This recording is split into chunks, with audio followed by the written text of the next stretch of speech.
Maria, are you guys? We're ready. We're Okay. ready. Stand by.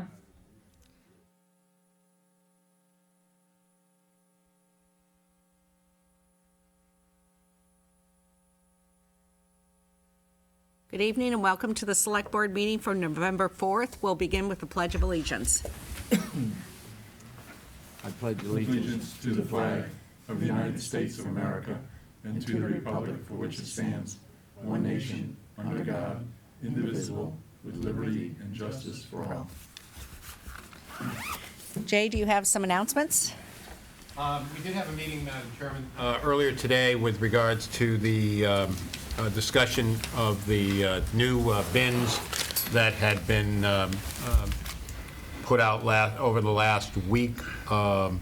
And just a couple of notes. One is that there have evidently been several expressions of concern that the bins do not close properly. So we did discuss that with the DPW director, who also had done some research on it and talked to the manufacturer, indicated that because it's molded plastic, sometimes that does occur, that the bins do not close immediately. The recommendation is that over the course of time it will. Also, with regards to their experiences, if the plastic is heated, that with a hairdryer or something of that nature, that has an impact with regards to being able to close. The second item that was discussed was the individuals have called relative to their old bins and disposing of that. And there will be information on the website forthcoming, as well as a townwide call indicating that during the week planned of November 18th, individuals can bring their old bins to the DPW facility on Emerson, and that they will be disposed of and recycled there. That'll be during that week, it's planned. So there'll be information on that on the website, as I said, as well as an anticipated phone call notifying the residents of that.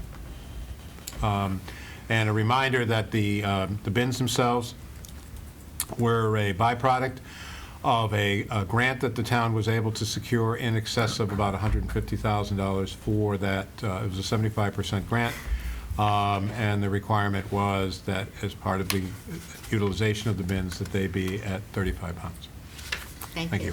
Thank you. And I just want to emphasize again, though, that was stated that you would not get your garbage picked up if your lid was open. We understand that some of the lids just aren't closing. If your lid doesn't close because there's garbage overflowing, you won't be picked up. If it's just a little bit maladjusted, your garbage will still be picked up. Wanted to add two more announcements. One is that from the Veterans Department, that, let's see, south of the border on Veterans Day is between 11 and 1. You could stop by. Lena's going to be there, and they are having a special for the veterans, as well as a special place setting for POW MIAs and memorial of those that are not with us. And then the Veterans Group also has the story of Black Hawk Down. I'm not sure anyone who was able to see the actual live discussion between the two gentlemen that were at the Battle of Mogadishu. It was an amazing event, and they're replaying the recording of this at the community house. And it's going to be November 14th, and there'll be two time showings, one at 1 o'clock and one at 7. And it's between the discussions between Gary Izzo, the pilot, and Peter Segalia, the ranger. And Peter was from Wilbraham, but it was an amazing, riveting discussion of what happened October 3rd and 4th in 1993. It was an evening I'm never going to forget. If you have family or children, you really should have them come and see this. Again, that'll be November 14th. Any other announcements from Select Board? Town meeting tomorrow? Town meeting tomorrow, that's right. And the town meeting's at 7 p.m. And I believe it's going to be in the auditorium. Or is it going to be the gym? Gymnasium. It will be in the 7 gym. Okay. Any other announcements? All right. Then we're looking at resident comments.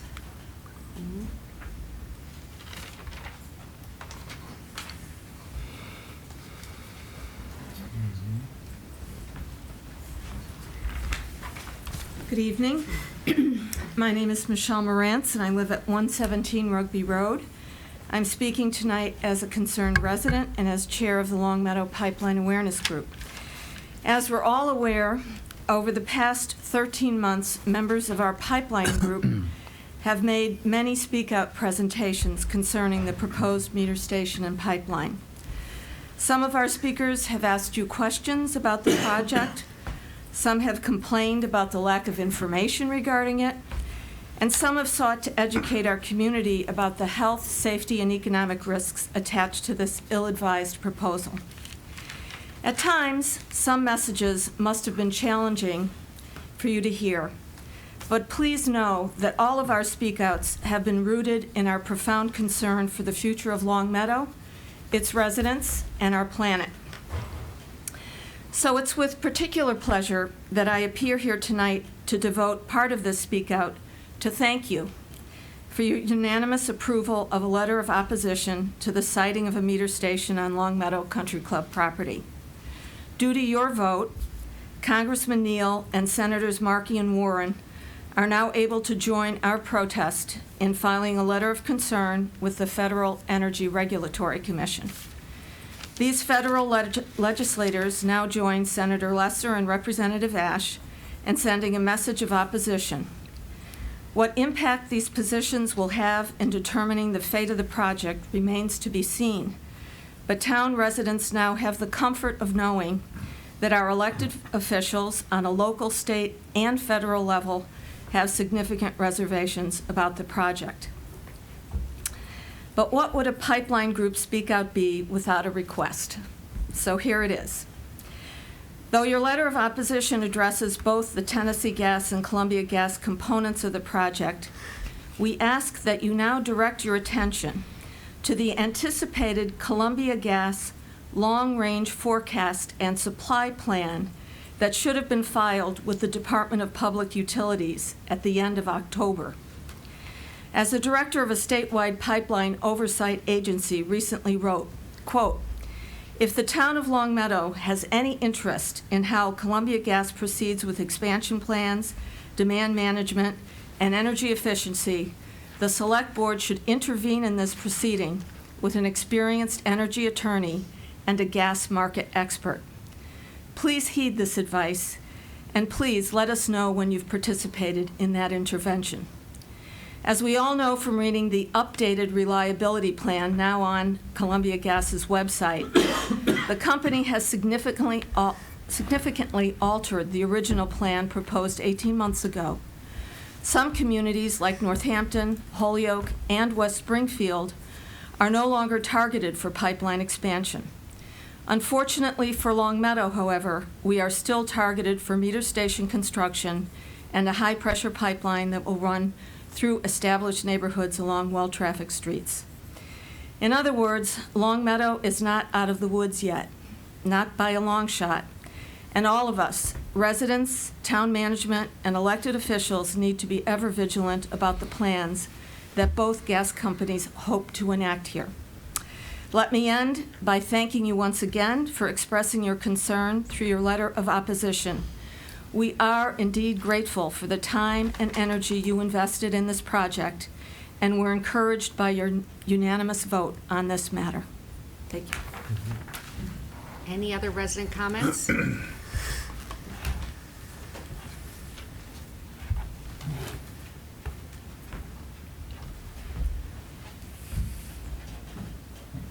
Good evening. My name is Dan Healy, and I reside at 130 Academy Drive here in town. I'm here to discuss the Veteran Senior Abatement Program.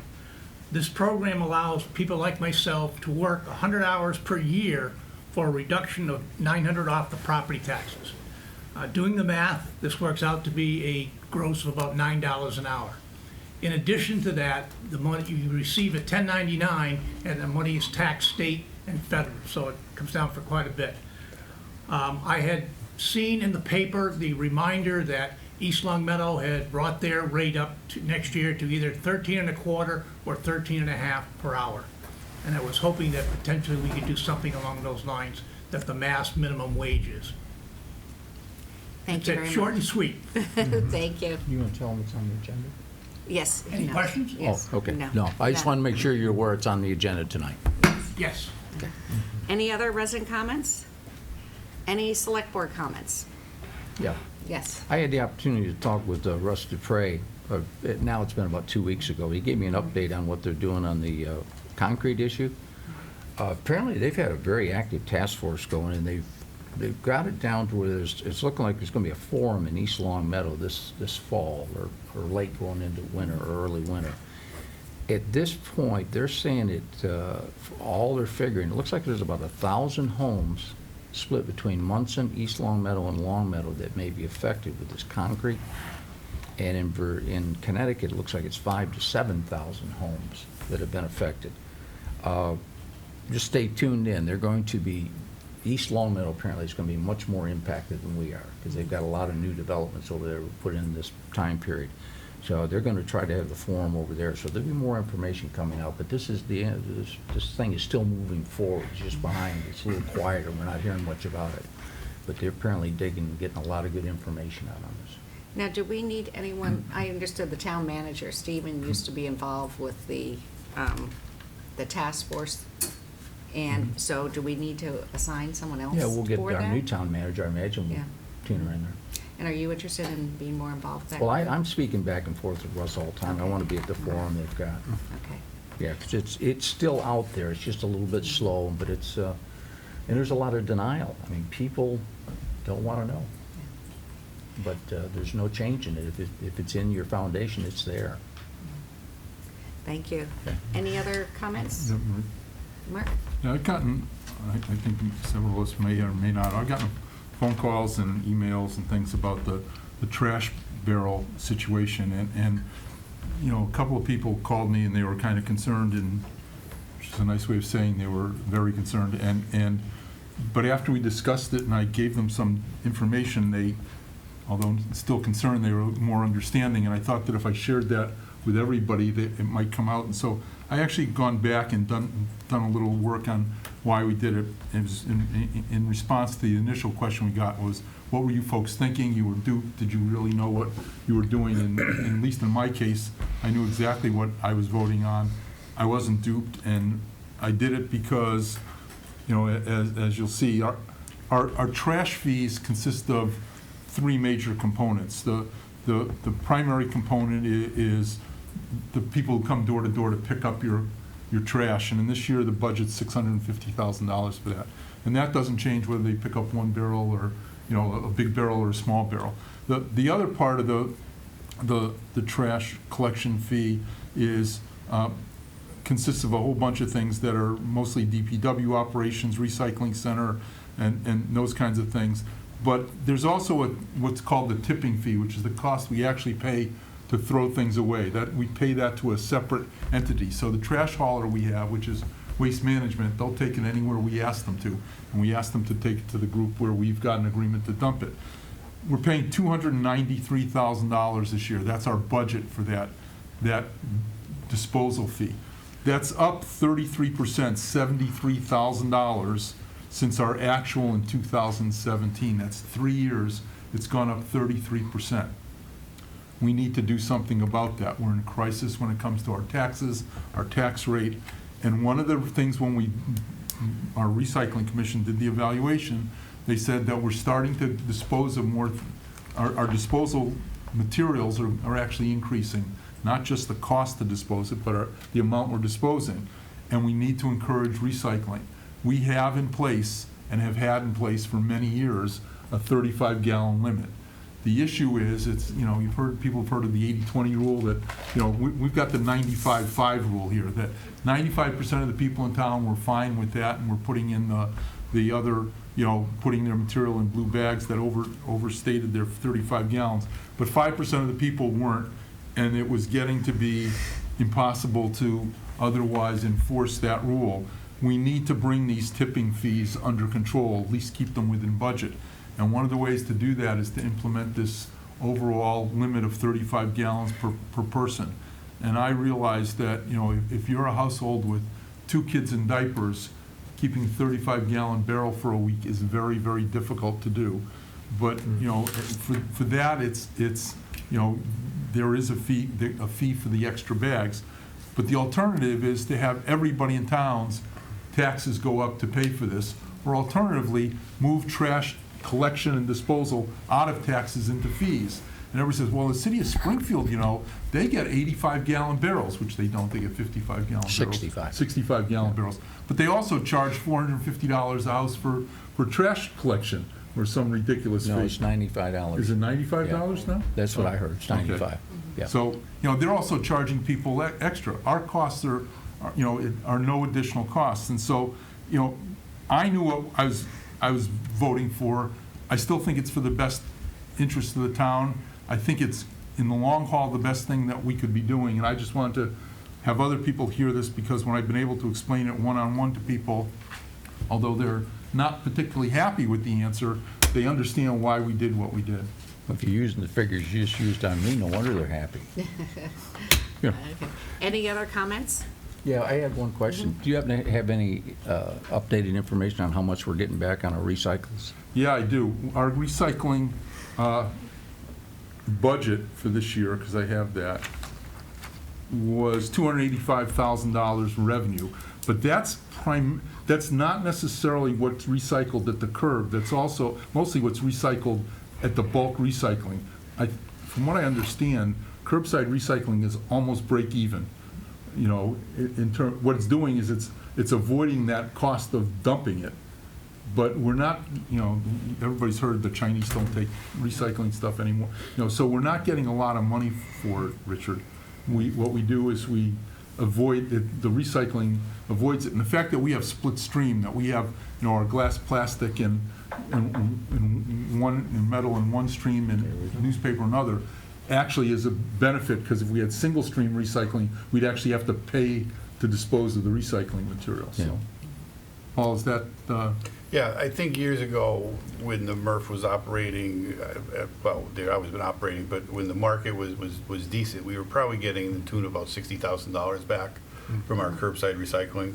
We're probably lucky to be getting $30,000 at this point in time. It's been declining regularly for the last 4 or 5 years. But we're avoiding tens and tens of thousands of dollars of dumping At the same time, we're avoiding a $78 per ton trash fee at the same time, or I should say trash fee, but a disposal fee at the same time. So I mean, it's very valuable for those to get it into the right stream of recycling. I just got an update. Apparently Springfield's $90. $90, Yeah. okay. That's, I hope it's reliable. Thank All right, thank you, Mark. All right, I'd like to skip Jay and move down to invite our town moderator to come up and discuss town meeting tomorrow. And first of all, is it in the gymnasium or the auditorium? Thank you. Correct. It's in the gymnasium. Gymnasium, okay, thank you. So, good evening. I am happy to discuss the warrant with you, but I just would like to make a few preliminary remarks. I wanted to note that we will be welcoming middle school students, part of the new civics law requiring education of students in civics. The Williams Middle School and Glenbrook Middle School social studies teachers are asking their students, their 8th graders, to come to town meeting. So the usual, to my left, front bleacher section will be devoted to approximately 200 middle schoolers. Does that mean we have to be done early? Is that? We have to act like I don't know what kind of pressure they'll put. That's tougher. If anything, will be even more inclined to set a good example for the future of America. And I've been speaking with citizen petitioners, reviewing procedures and how to talk, how to make motions, how to get things done. I've been reviewing presentations with people who want to make presentations. The due date for submitting presentations was Saturday, and I have forwarded those presentations to Kevin, so everything is all set for those. We will have a few non-voters who are speaking, and I'll announce their names at town meeting as well. And the usual presentation time will be around 6 6 or so minutes for main motions, and then from the floor, a rough 2 minutes. So I have a rough 2 minutes rather than a firm 2 minutes, because sometimes people need to get to the end of their sentence and go a little bit longer. So it's a rough approximation of 2 minutes. And then I'm happy to discuss the articles with you. I do want to draw your attention, however, to Articles 17 and 18. Yes.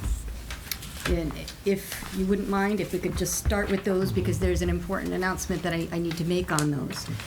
And these are Article 17 and 18, on the motion sheet, included motions in the affirmative on spending funds from the Community Preservation Act account. And I'm just going to, with your indulgence, I'm just going to read what Jesse Belcher-Timmy, the town council, wrote to me. The Community Preservation Act, General Law, Chapter 44B, requires that the local Community Preservation Committee make a recommendation on any expenditure of CPA funds.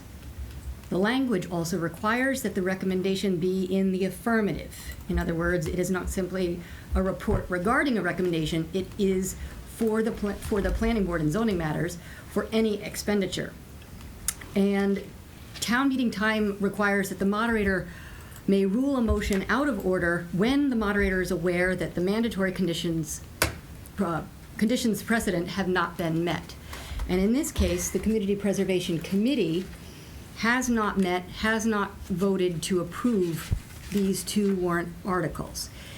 And so, therefore, the mandatory conditions are not met. And so if the affirmative motions on these articles are made, I will rule them out of order. An option would be for whoever is making the motion to make a motion to take no action. And that's what I'll step up and do. Okay. Yeah. I just wanted you all to be aware, and those who are listening at home. I've notified the Parks Commission as well as the Community Preservation Commission about this, so everybody is aware. But I did want to make sure that people listening at home are aware as well, so that there are as few surprises as possible. And I saw there's 2 articles that require 2/3 majority for borrowing, Articles 14 and 15. And there's one that requires the 9/10, I believe. That's Article 5. And, one other item, an odd item on Article 19. And this is to see if the town will authorize the Long Meadow Select Board to petition the Massachusetts State Legislature to revoke the May 14, 2019 annual town meeting vote of, and it says Article 35. That's a typo, it should be Article 36. And I just wanted people listening at home to be aware that sometimes motions are not in the precise wording of the article, and that's because we vote on motions, not on articles. These are the motions. And I'll make sure that people are aware of that when that's made. Which article is that? 19. 19. Okay, who reads that one? Maureen. Oh, it's me. Okay. All right, so it's supposed to be Article. Debbie wrote that in the Oh, it motion. has, she The has motion's been all set. corrected. The motion So it has the been right order, corrected. yeah. Okay. I'm just alerting Right. the rest of you and people listening at home that in case they read that and say, well, no, it's supposed to be Article 35. Well, Just not got today. Thank you. Yeah, I really knew there supposed to be was going 36. the 2 changes. And yeah. motions can vary to some degree as long as they're within the scope. That's a minor typo fix, Okay. and it's clearly within scope. So I'm available to answer your questions about Mark, you have a the meeting. question? Yeah, I do. Just quick question about procedures. You're still going to have a green, red, and yellow microphone, and Correct. what's the procedure for select board members speaking as individuals? They get the same 2 minutes as everybody else does?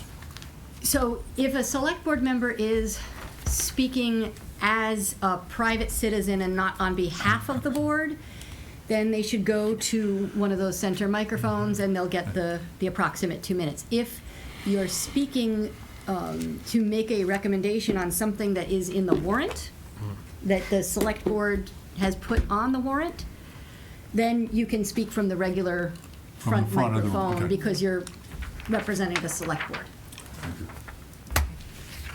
Any other questions for I just had one other comment. On Article 15, which is to borrow the $2 million for Phase 2, It is written in a fashion that we've used many times previously, but since bond counsel has written Article 14, there is a little subtle difference that I would like to add to Article 15, so that it would read, I move that the town vote to authorize the treasurer to borrow the sum of $2 million and to appropriate such funds for completing the capping, for completing Phase 2 of the capping of the remaining portion of the Bernie Road, Tina Lane landfill. So I would delete the 2 words after the 2 million and add, and to appropriate such funds for completing.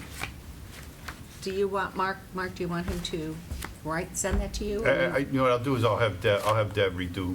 She'll redo it, because she'll Yeah. redo 17 and 18 also. Right, Okay. so she'll all right. have everything brand new. We'll That's send it all out right. tomorrow. Yeah, that's fine. That's good. Okay? Yep, thank you. Any other questions or comments for town moderator? All right, Thank you We're very good. much. thank you. See you tomorrow. See you tomorrow. I'm sure you're excited, Jay. Your first and only town meeting with us. No, I made the August, please. Oh, you made the August. I'm a That's veteran. right. I'm a veteran. And the moderator was good enough to say she thought the meeting would probably be over in about a half hour, which I thought was really, I'd much, I'm sorry, I may have misunderstood slightly. Also, Jim, you want to come make a presentation on the Senior Veteran Abatement Policy Review? Thanks for having me tonight. Thank you for managing this program. It's a pretty important program, I Yeah, think, in it town. really is, and we were just getting the application ready together for this year, and I did leave some information about where we stand with our volunteer hours, the rate, and the abatement per household, and there has been some discussion about possibly, maybe raising the rates. Some people have inquired about that, but, I just wanted to present the information to kind of see how we compare with some of the other towns in the area.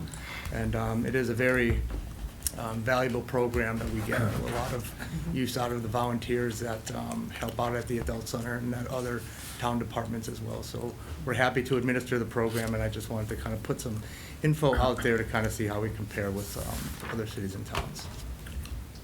Okay, and do you want to tell us a little bit about how we do compare so people at home can hear? Yeah, so we do about 100 hours at $9 an hour. So the maximum that somebody that participates in our program can get 900 hours off of their real estate tax. Some other towns, for example, East Long Meadow now, they do 125 hours, and their hourly rate is $12.75. So their abatement maximum total for the year is nearly $1,600. And Hamden is $1,500.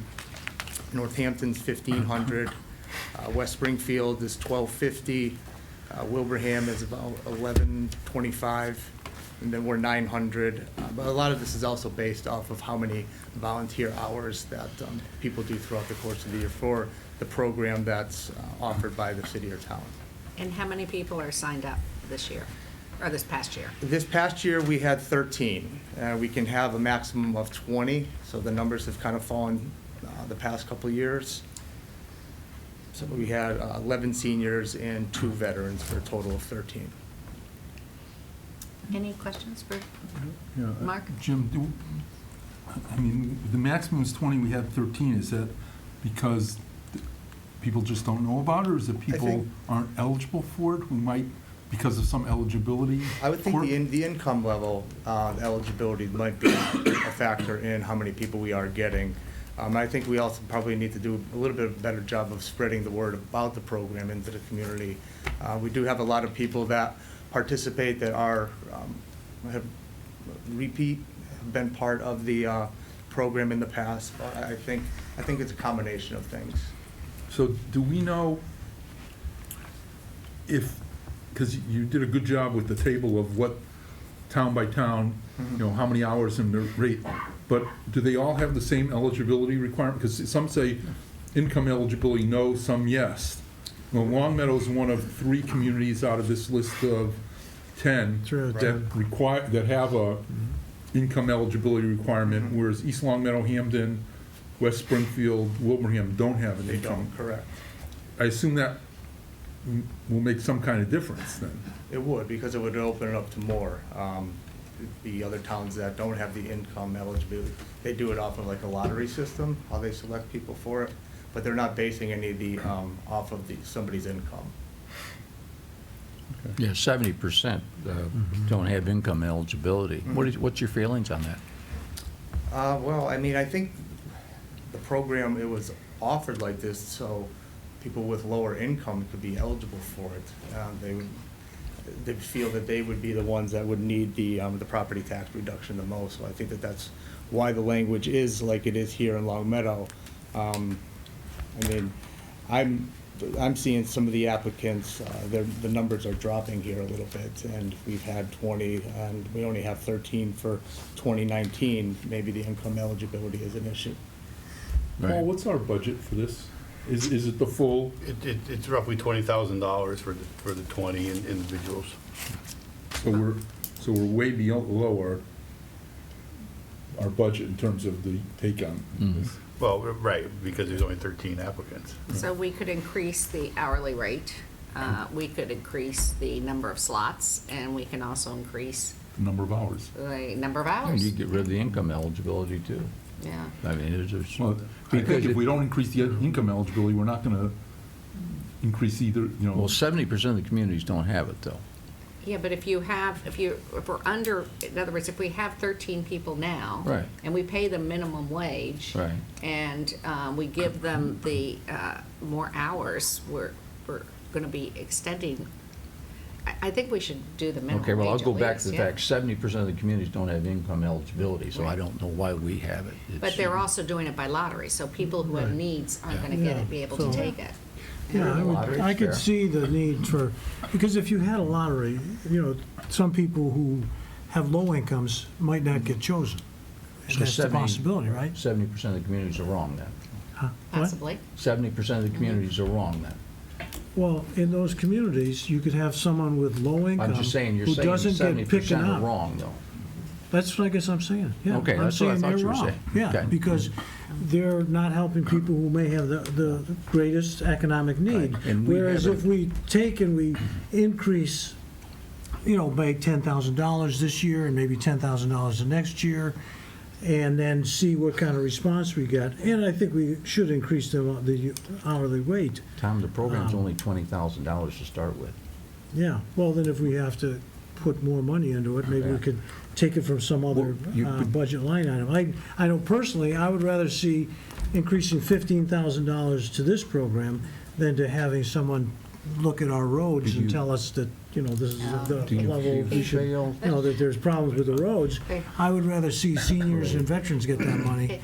And, but I think, anything that would randomize the selection to people who are income eligible and those who are not income eligible is a mistake. That's what I think, Paul, yes. did you have recommendations? Yeah, I was just gonna say, I think the program was put in place to, to help those who were most needed. And what I would say is you do the first round based upon income, and any available slots, you could do a secondary one based upon just a complete lottery. Yeah, but how many years have you had it undermanned or underutilized? Well, I went back to 2016, and we Scroll had down. yeah, Or was it an analysis 16 done? applicants in 2016, 17 in 2017. Oh, yeah. 17 in 2018, and then for 2019, we've had. So there's a long history of not having full commitment. Not having 20, Okay, correct. and you have to, Tom, I understand your point, but if somebody really needs a tax abatement, it's not being demonstrated here. Because if you really need it, you're gonna go in and get this abatement, even at $9 an hour. Right, well, I mean, not all the Mark? jobs. Yeah, I think Paul's got a good idea. I think when we can meet, what Tom's trying to do is make sure the people who need it the most Yeah. get it. The other thing is, it says income eligibility. What we didn't state is what that is, and it's pretty low in my understanding if you're not a veteran. And so, we could say the second round is, 1.5 times that income or 1 point, so it's not, you know, people who absolutely don't need it, but what the heck, I can hang around there and just get the money, but, you know, so there is some level of income need on the second round based on a multiplier. Figures here, they're not that low. Yeah, Do you they're in there. 58,000 for single income, single person, that's not that low. So, It's Jim, 73 for head of a household. do you And- have recommendation on how we handle this, or how we should reform the program? Well, I think the program is done right as far as the amount of slots that we have. Okay. I think, I like the 100 hours. I think that that's fair. I think that's a good amount Okay. of hours for somebody to do throughout the course of the year in the department.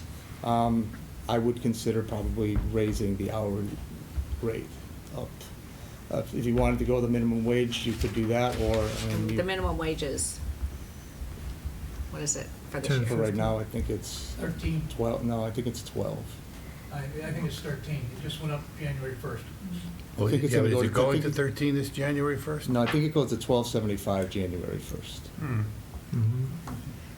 So, is there a motion on the floor to increase the rate I'll make it to minimum wage or above? What did you want? to whatever the minimum wage is on January 1st, 2020. Is there a second? I'll second it. Discussion? Yeah, is that all you're going to do? Well, we'll do one at a time. Oh, yeah. okay. So all those in favor of increasing the wage? Now, is there anything else in the way of changing the program you'd Yeah, like? I'd like to increase it to 125 hours, also eligibility of allowance, that lets everybody work a little bit more. That's, if you do 125 times, even 12, you're gonna be at $1,500, give or take. So I'd like to do that. Do you have any problem with that, Paul? It's closer to No, 16. no. I mean, financially, I think our new growth is coming a little higher than I had estimated, so we'd be all set financially with that. Is that a motion, Mark? Yes. Is there a second? Second. Yeah. Discussion. Well, I guess the only thing would be, you thought 100 hours would be good. Now, if they don't want to work 125, could they just, they can work less hours, right? No, they would have to do the 125 to The qualify. way we have it is all or nothing. They'd have to work all the hours? Okay. And you think that extra $25 would be a hardship for some people? I think it would be difficult for the volunteers to do an extra 25. I mean, it's more so based on the needs of the department. So, I mean, at the adult center, we could find, an extra 25 hours for people to volunteer. At other departments, it might be a little bit more challenging, but I don't think it's unreasonable. The 100 has worked in my time of doing it. Mm-hmm. We could have them take minutes, since we're losing Jackie. All right. Watch out. Yes. Any other discussion on the 125? Mhm. No? All those in favor of 125? All those opposed? Okay. Any other changes you want to see in the program? Yeah, Mark? Yeah, I'd like to see that any funds budgeted but not utilized through this process be made available through a lottery to people with income up to 1.5 times the whatever the Massachusetts otherwise regulation is, up until the extent of our budget. If we budget for $20,000, or if we budget for 25, whatever it is, we ought to, this is the best use of our money, use the money, give it to the people who need it first, and then have a lottery for everybody else, but expand the eligibility by a 50% factor on. Do you understand that, Jim, what he's going for? So if the eligibility is 58,000 for a single individual, 1.5 times that would be 80, if I'm doing this right, $82,000 for a single individual. Anybody who's got income between 58 and 82,000 gets to go into the lottery. And if we've got however much money we have left, that's how many people get selected by the Yeah, lottery. I guess it would just be up to 20 slots is the easier way to Yeah, probably look yeah. at it. Fine, whatever is up. Yeah, up to 20 slots. Oh, okay. Second. Do you ever see any problems with that? No, it's still going to be the 20 slots, right? Right. Still gonna be the 20 Right, slots. 20 All right. slots, yeah. I'll Is there a that second? motion. There is a Yeah. second. Richard seconded. Any further discussion on that? Oh, you can't, sorry. All those in favor? All right. Anything else you'd request of us in regards to this program? No, good. No, we thank you. made a lot of changes. Okay, all good ones, thank you. Any Thanks for questions for coming Jim? in. Maybe he could, can you give a quick update on the adult center, how it's going? Oh, yeah, it's going great. Up to this point, the progress has been excellent.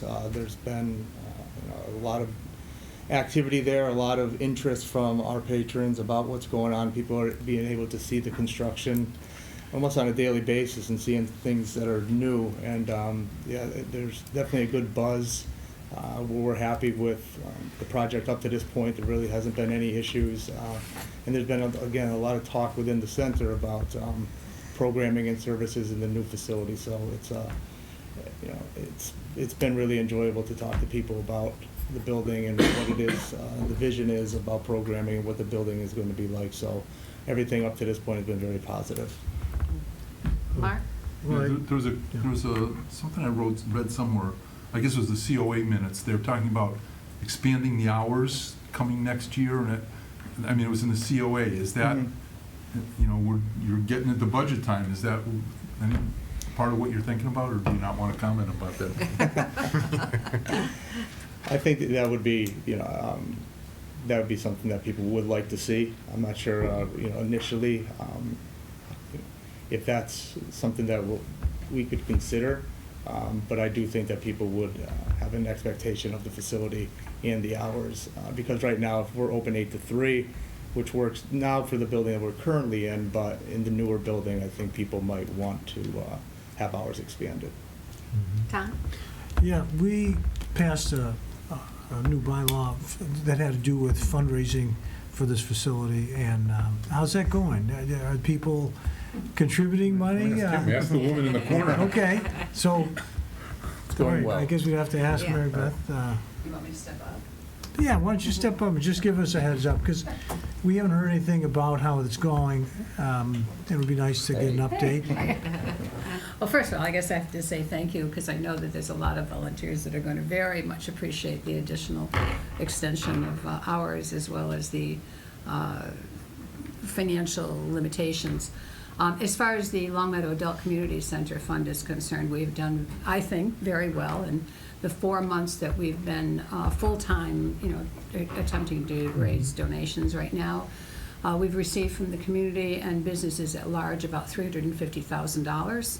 Maybe we're a little bit short of that. We are going to be more visible in the upcoming months. And certainly we welcome any additional donations that anyone in the public might like to make. I mean, there's clearly the budget does not cover all the furniture, fixtures, and equipment that we're hoping to be able to get into the new facility, so that day one, that the facility is running at 125% peak efficiency, and that we're meeting all of the needs of the broad spectrum of elders. So, for example, hearing devices for those people who are hard of hearing when they go to lectures or classes, benches for people to sit on, 3 defibrillators, one on the first floor, one on the second floor, and surely one in the gymnasium. So there's a lot of things that are not going to be covered within the budget, and that's what these funds are going to be used for, is to improve the quality of life of our elders in this wonderful facility that the town has approved. Yeah, I was And we're wondering. building. Thank you. I'm glad. Congratulations on the amount of money you've raised. And now, is this something that we could have volunteers in a place to promote this initiative for fundraising? Absolutely. Like at town meeting or at Long Meadow Days? Do you guys set up? We're a little bit ahead of you, Tom. you are? Just a Oh, little my. bit. We will have a table tomorrow at town Tomorrow? meeting. Oh, good. There will be people outside passing out flyers Great. with the information as to where they can donate to. We'll take a donation, large or small, because we want the community to buy into this facility, because surely you remember that this building is not just for elders, that after hours there'll be opportunities for other entities to be using the classrooms, et cetera, for their meetings.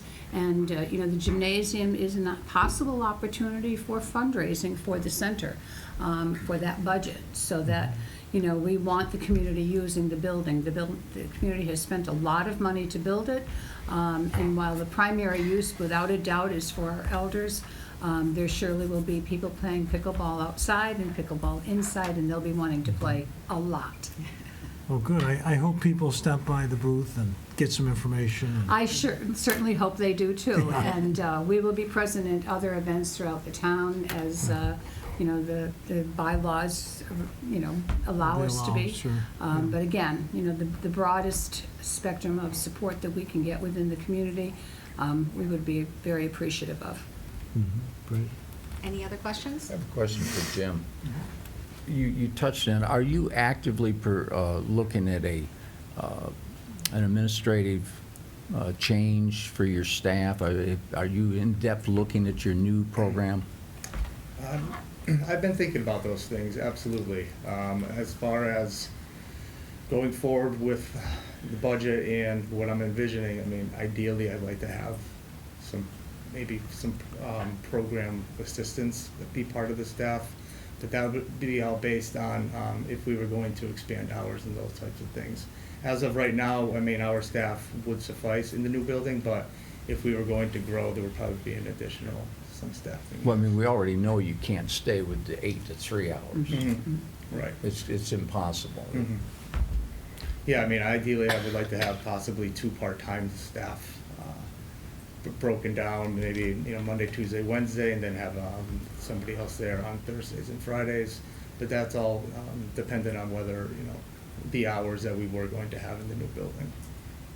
Okay, so then I'll take it that, yes, you are giving it some thought and are in Thought, the yes. process of preparing a proposal. Getting there, yeah. Okay. Yeah. So your activities coordinator, those hours were increased in advance of this already. They were, right. So, I mean, there was some increase given consideration. I mean, there might be more because of the evening Right. hours and everything like that. Right. And we Just added to the some degree. full-time benefited Right. position for Mhm. that, be prepared. Right. And Yeah, what so- about for early, I know a lot of people who retired, they're still getting up at 5:30 in the morning. And Jim doesn't want to get up they'd have at to 5. wait a long time, for the center to open. And I'm sure there's a lot of late-night people who would like to go by there. But is there any way you could accommodate some of those folks, like at the coffee shop at 8 o'clock in the morning? I don't know, or 7, or 6, or, I mean, people can get out early. But, well, just a thought, All right, thank you. Never Any know. other questions?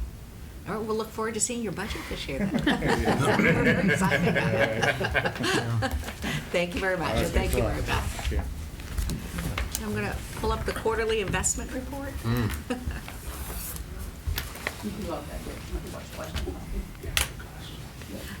Thank you, I appreciate it. That's why you're here, right? Yes. Okay, I guess. That's right. Matt's just checking Just in. driving in, coming in. That's right. What's up? this is your favorite part of the week. It is. Cheryl Cudnick, Treasurer Collector for the town. I'm here to report the investment for the period ending September 30th. The town held no long-term investments that exceeded the 5-year limit. The individual bank balances were under $5 million balance provision except for Newburyport Savings and Adams, which held the bond proceeds, and they're allowed up to $8 million for the provisions according to the investment policy. And again, the banks received the highest safety rating of green from Veribank, including People's United, which was formerly Belmont Savings Bank. We had several banks reduce rates. People's United, formerly Belmont Savings, went from 2.25 to 1.92%. TD Bank went from 1.76 to 1.55%. Newburyport Savings Bank reduced their rates from 2.55 to 1.95%. And with this decreasing their rate, I moved $3,698,309 of bond proceeds to Adams Savings Bank that was paying the 2.55%. And our bond proceeds this quarter earned $63,281 in interest. And our OPEB Pension Reserve Investment Fund this quarter earned $33,141 in interest. And since inception of the OPEB funds, we've increased the funds $175,953. Wow, great. The net decrease this quarter of $735,727 in cash and investments was from paying the Hampden County Regional Retirement Board appropriations and the Maya Property and Casualty Group payments in full. And doing this, we saved the town $64,912. And as the treasurer, I'll continue to seek the best possible interest rates, fund our accounts payable and payroll accounts timely, and continue to look and monitor all accounts and move funds to achieve the highest interest rates available. Thank you. Any questions for? I just have a question for Paul. We're paying lower interest rates on the bonds we're taking out, and we're getting lower interest on the... They go hand in I hand was gonna usually. say, what's the net for the town here?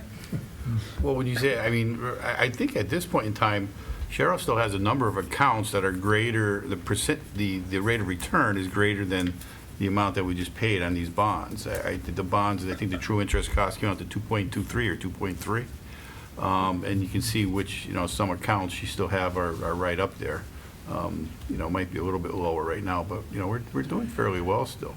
With regard to the State Retirement Benefits Trust Fund, that 175,000 is about a 4%, but you may recall that first month was the worst month up on Wall Street, where with that month alone, it was December of 2018.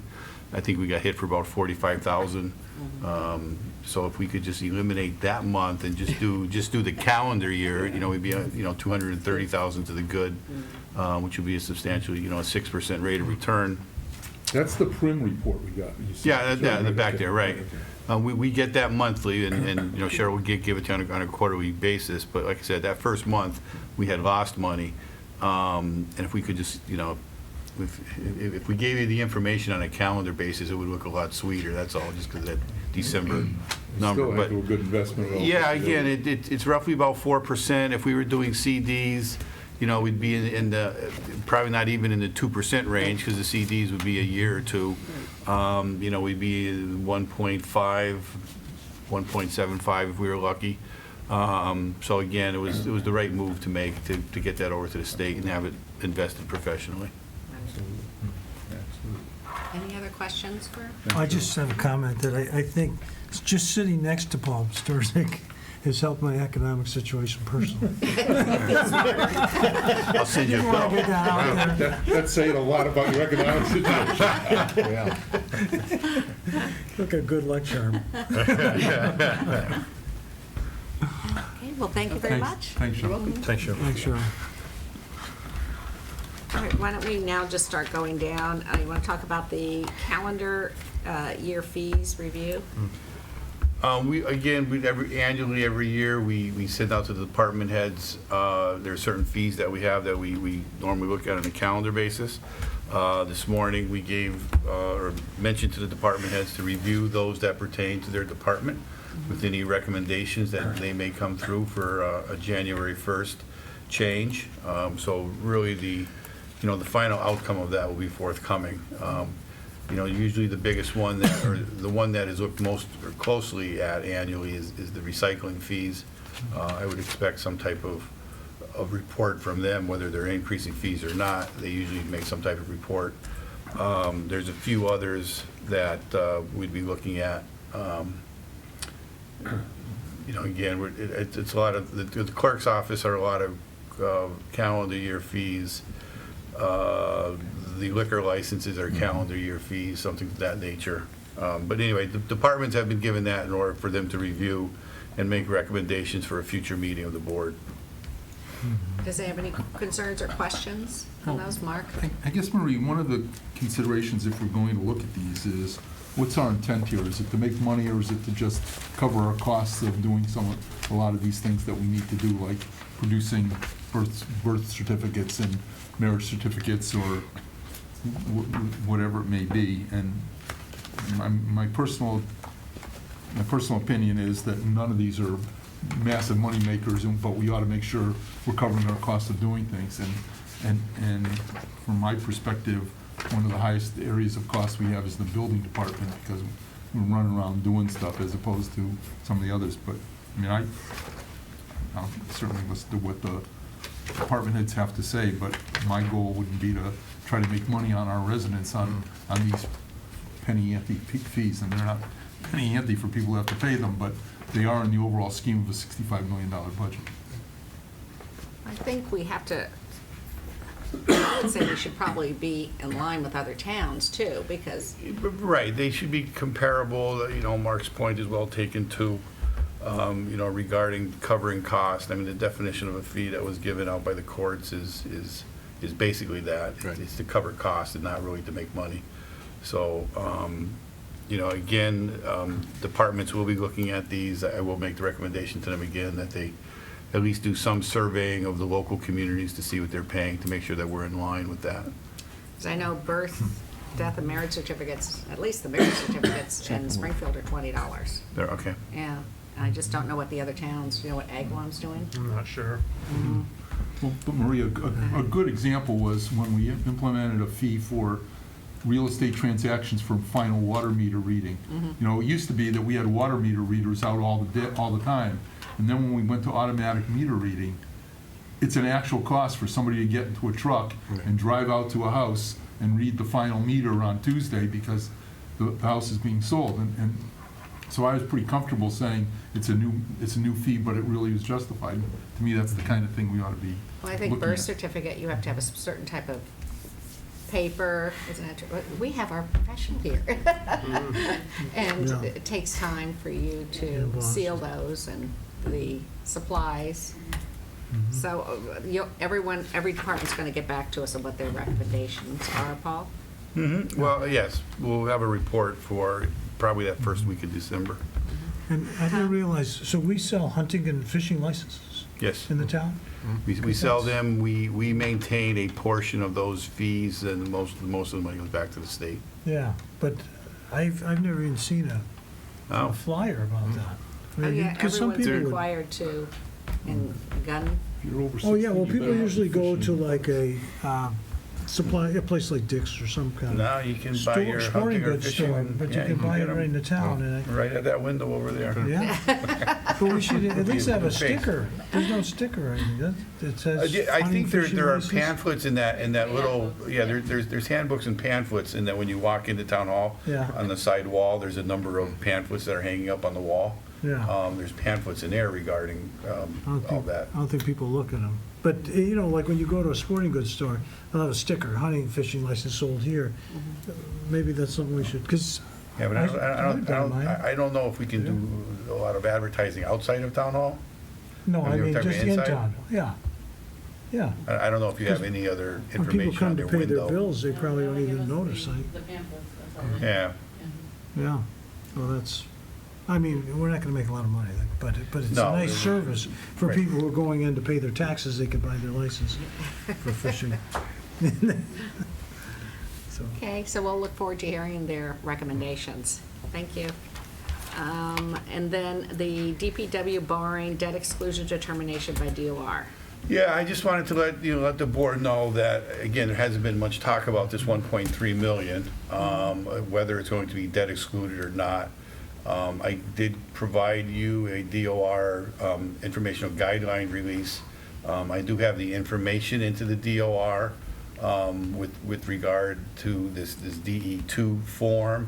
I've had some conversations with them, and basically what it would be is that if they deem it to be, I don't want to say reasonable, but if there's customary inflation that is involved with these certain projects, in our particular case, there are environmental issues, if those meet their guidelines that per se and fall within a certain limit, then it would avoid having to go back to the ballot box to have this $1.3 million be debt excluded.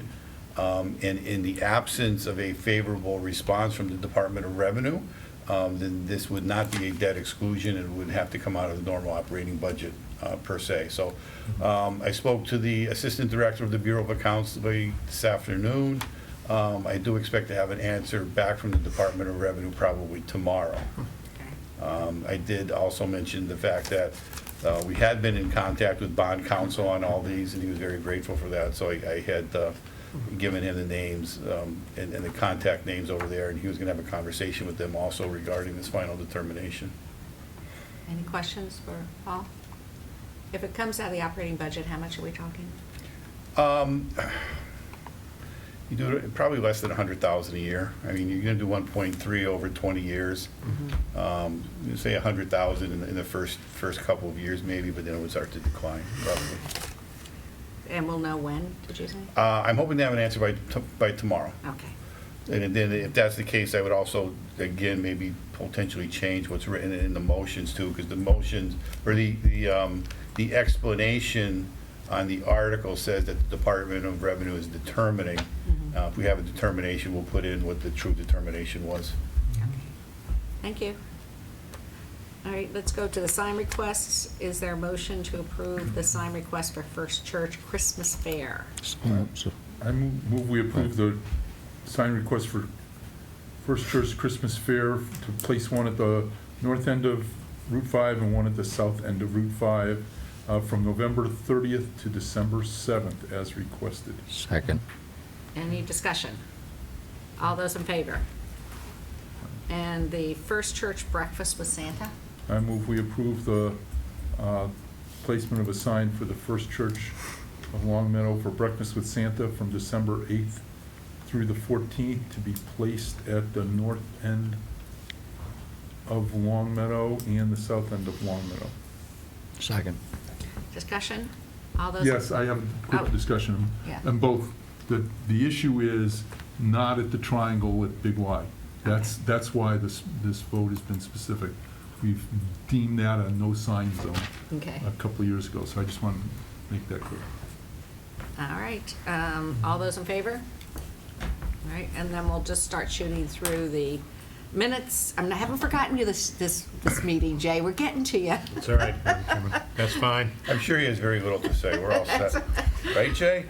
You know, it hasn't been that long, and you've already made that judgment. A wise move on your part, very perceptive. Is there a motion to approve September 25th public forum minutes? So moved. Is there a second? Second. All those in favor? I've been abstaining. I don't think I was here. You weren't there, right? Special meeting, September 28th. A motion to approve? So moved. Is it, and Second. discussion? All those in favor? October 2nd, special meeting. So moved. Is there a second? Second. Discussion? All those in favor? October 7th. So moved. Is there a second? Second. Discussion? All those in favor? October 21st. Yeah. So moved. Is there a second? Second. Discussion? All those in favor? October 24th. So moved. Is there a second? Second. Discussion? All those in favor? Jackie, you've been fabulous. You're keeping us so organized. We're going to call you at home and say, we're confused without you. Thank you so much. Minutes have been great. They have been. When Mark says they're great, that's the gold seal of approval. Oh, that's probably how she got that job in East. That's right. Okay, final review of the FY21 budget assumptions per budget calendar. Yeah, again, according to the calendar, we said that we would come back at this meeting, after we had the joint meeting. So, the question is, do we want, or does the board want any modifications to the assumptions or the directives that are going out, be later this week, to the department heads to really kick off the FY 2021 budget process? I didn't see anything change. Did anyone else see anything they wanted to add or change with the budget assumptions? We'll probably come up with all new things in March. We're good at that. You've already heard we're encouraging Jim to expand his budget. Well, no, but the number of hours increased and the number of the dollars per hour, it's already gone to a $32,000 budget or whatever I calculated from 20.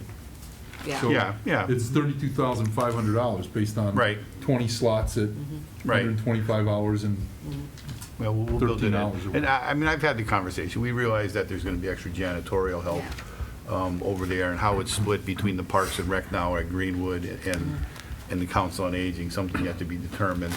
The other factor is both, utilize revolving funds. And if they're going to be making fees, part of those salaries could be taken directly out of the revolving fund, especially the part-time employees.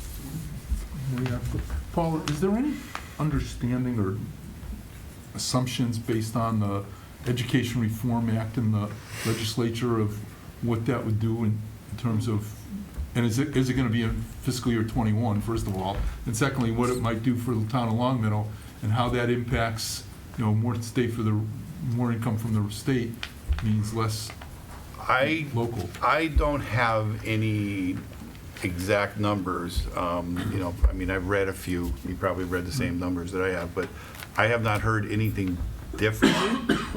Certainly, I know the legislature, it seems like they want to get it done for FY21.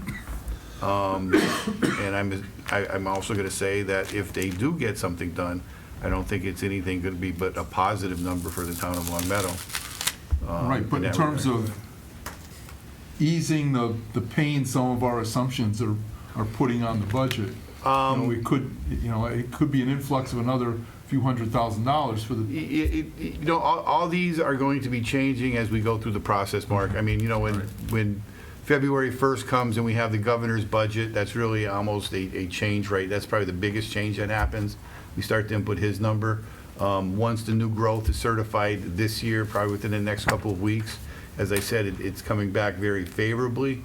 That will also have an impact going off into next year because that will be built into the calculation. Some of that new growth, you may recall that we've started doing that measure and list over a 5-year period. Speaking with the assessor's office, we are picking up new growth that we normally would not have picked up until like the year 2023 or 24.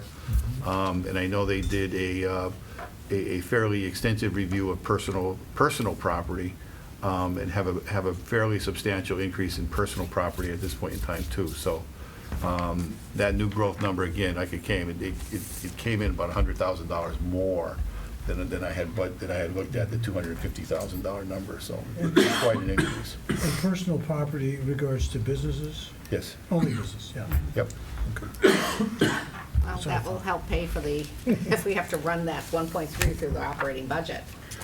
Yes, exactly. It's going to help out in all regards, wherever it kind of ends up. I mean, it's going to all be commingled. But yeah, if we have to pay for that 1.3, you can say it's going right then and there.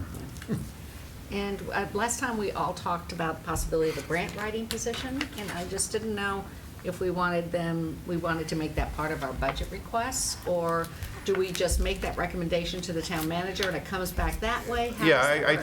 think that's how we worked it, that we said we would make that recommendation and include it in the budget request for FY21. Okay. So it's something we'd have to speak with Lynn when she's here, that when she's preparing her budget, that she have that included in her budget. And we don't have to do anything about clerk of the works No. No. You're set. for the You're set. assumptions. No, right? we're doing it No. within the regular operating budget. We're fine. Okay. And I had one thing I forgot. I'd like to give a shout out to our police department for their being out on Halloween evening up at Farmington and all. I was up there at one of the homes. We estimated there was somewhere between, they served at that home 700 to 750 kids. Wow. was Just at that by- one house. That was by candy count. If you've not been up there, you cannot believe what goes on. And the police department did a fantastic job directing kids across the Even main with the street. bad weather. Oh, yeah, That's they did a great fabulous. job. So, anyway, salute you guys. Great job. And we're talking about the budget, so. Yeah. All Yeah. right, I guess that's it. We'll move on to the grand finale, which is It's Jay. an interesting way of phrasing it. I think it's appropriate. I just think it's an interesting way of phrasing it. Chairman, Dazzle us, Jay. couple things. One is as Chairman said, we will be meeting on Wednesday to begin the process of taking a look at developing the clerk of the works position for the construction projects, which is great. Second item I'd like to mention is in the world of LED streetlights. We have agreed to a contract with Tanco, which will allow us to utilize Tanco as the project manager for us developing the specs. working with us to do the solicitation, both of the streetlights, but also then of the vendor. And moving forward to coordinate the vendor once the vendor installer begins in, estimated to be in March. The timetable, of course, as we've said before, is the Metropolitan Area Planning Commission, through which we will be procuring, is looking for a purchase order to be done by December 31st of this year. So we are looking to have finished that up. We're also doing some work with Eversource, moving our way through that process. We should have hopefully a better idea in the next few days on that element of it. But in the context of getting ready to solicit, we're doing that. We're also, procurement-wise, are in the process later this month of going out with regards to a vendor who will be maintaining the lights once we have purchased them from Eversource. The landfill closure is, there is a meeting with DEP taking a look, as well as the Conservation Commission, which is a requisite, of the landfill site on Thursday of this week. We are in the process of working with Saltmarsh to get the final documents. Right now, Saltmarsh has indicated that they can begin work on or around November 12th. However, we do not have an actual signed agreement yet with Saltmarsh because Saltmarsh needs to revise the timetable. We aren't signing a contract with them and then creating a situation of a change order just because of a known delay, which we can anticipate. The good news is they have indicated to us that they think the work is ballpark about 30 days to achieve the substantial completion. So even though the DEP current requirements is that substantial completion be complied with by November 22nd, we believe that DEP will be amenable to our best efforts to get the work done, as long as the weather allows them to, that they can, in 30 days, be at that point. The only place where they would not be, if that held true, would be in the area of vegetation, for the vegetation cover. That would be in the spring. So that's good, and we will be able to do the documents as soon as Saltmarsh provides the necessary timetable that we can work forward with. But I think it's important that DEP is going out there on Thursday to take a look at it. We'll meet with them at the same time, along with Ty and Bond and the Conservation Commission. It's a requisite to move forward on it. In the area of the DIF, District Incremental Financing, we have not received any further information from the developer with regards to the information we provided to them relative to the expenditures for the DIF. And in the area of the DIF, there's a meeting on Wednesday to discuss the MGM. We have a requirement that there be a traffic study done 15 months after the commencement of the the agreement that was signed. We're getting close to the 15 months. As we read the agreement, MGM is the one who actually pays for the study, but we have a couple of estimates on that, and we'll talk about that, and then I'll talk to MGM and let them know. You saw the Attorney General requested and was granted, we granted 30 days with regards to the town meeting article dealing with the zoning issues, and that would mean that we originally anticipated a response on or around by October 28th, so it's 30 days thereafter that they are looking for. Westcom is estimated to begin. Their target date is still December 2nd. We are moving forward with regards to the notification to the employees and the anticipating the transfer over to Westcom by December 2nd of this year. There was a meeting, Paul and I and Chad Thompson met with representatives of the library to talk about the library agreement, ensure a smooth transition on that. I think the meeting went very well. The Board of Library Trustees, I think, are anticipated to take a vote on the agreement, I think, on or around November 21st, I think, is ballpark. what they are anticipating. There was notification sent of the opening ceremony to commemorate the advanced warning system on Bernie Ave, and that is scheduled for November 15th at 11 a.m. on site. I did want to make note of the Article 19 on the Board of Election Commissioners. There is another related matter to that, which is that the board in May of this year appointed a fourth member to the Board of Elections, which is good, except that based on a reading of the statute, the election commissioners do not actually officially begin until April 1st of 2020. So right now, we still have the Board of Registrars. So the Board of Registrars is made up of the 3 members who were on the Board of Registrars, as well as the role, and as well as the town clerk. When the election commissioners constituted, assuming that the legislature allows the town to revoke its prior acceptance, then the role of the town clerk will be replaced, in essence, by the Board of Election Commissioners. So there'll be 4 members on that board at that time. But since the board has already previously, after the past town meeting, immediately voted and added a fourth, town council has indicated that in truth, the town still only has a Board of Registrars of 3 members plus the election town clerk. So therefore, the recommendation is that the 4th member appointment be delayed until such time as April 1st of 2020 as per the statute. So I should get a letter to that new person? Yes. Okay. Yes. And that'll be contingent also on the legislature agreeing to the submission of the home rule, approval of the home rule legislation. If that doesn't occur, then the Board of Election Commissioners would have been the approved, and you will have that as of April 1st. Okay. All right. So if the town meeting vote occurs, then I will convey the information to the two legislators immediately, so that ask them to submit and file a home rule on that. All right.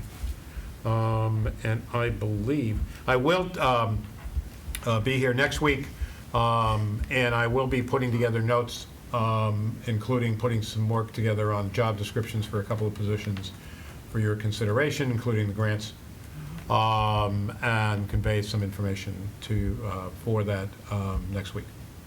Right. I am taking Jackie's office, so I am asking her to clean that up before I get there. There's some photos and things that need to be, but she'll take that. It's not a problem.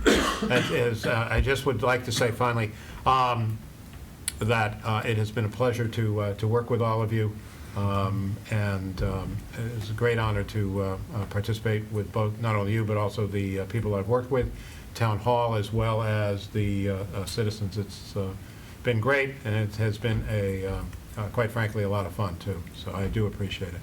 Thank you. Well, you've been phenomenal. No, thank you. No. Stand up and take a bow. No, we're good. Stand up We're really and take a good. bow. We're really fine. We're fine. We're good. Thank you. And I will let Jill know what a great Okay. board that you are to work with. I just wanted to say 2 other things also. One is, as far as I know, there's no election in Long Meadow tomorrow, so anybody who shows up at the community house is going to be very lonely, but because people have asked me what's our election, we have none.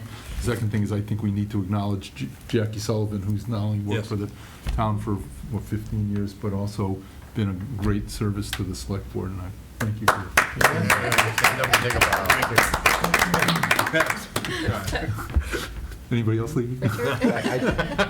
Yeah, I think our interim town manager is very modest in his departure. I just, you can't imagine the benefits that you've given our community during this Thank you. 4 or 5 month period. It's an honor. The transition's been wonderful, the information flow has been exceptional, your guidance has been spot on. I think we've grown with your leadership, and I really appreciate you taking this position and coming in and helping us. It's a complete honor. I will, in my notes, try to lay out where we are on different projects. I do think we're at good spots at different places, but I will lay that out also in the material. Thank you. Thank you. Motion to adjourn? Motion to adjourn. Second. Second. Seconded.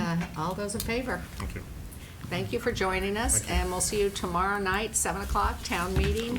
And then our next select board meeting after this will be the 18th? Yep. Okay. And All right. will you be here or you be gone?